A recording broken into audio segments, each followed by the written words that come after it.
Moral stories. Ali, क्या तुमने मेरा स्कूल बैग देखा है? नहीं मुझसे भाई, क्या पता बैग वाला मॉन्स्टर ले गया होए। तब क्या तुमने अपना होमवर्क किया है? होमवर्क?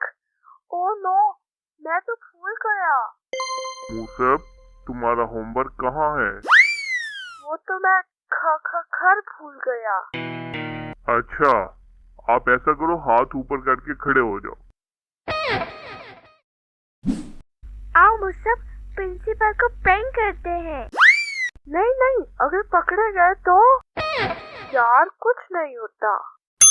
ओह, बहुत मजा आएगा जब प्रिंसिपल उसके ऊपर बैठेंगे।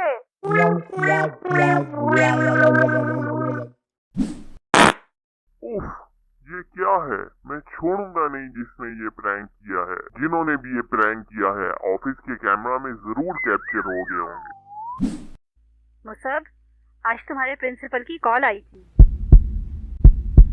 ओह नो, आज तो मेरी शहर नहीं है। जी बिल्कुल ऐसा ही है।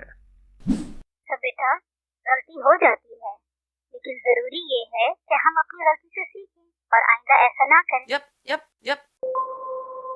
प्लीज मुझे माफ कर दे। हम सब गलतियां करते हैं, लेकिन जरूरी है कि हम अपनी गलती का एहसास करें। वैसे बाय द वे, ऐसा प्रैंक करने की मैंने भी कोशिश की थी, लेकिन मैं प्रैंक पूरा होने से पहले ही पकड़ा गया। प्यारे दोस्तों, अगर आपको हमारी वीडियो अच्छी लगे तो लाइक करें, शेयर करें, सब्सक्राइब करना ना भूलें।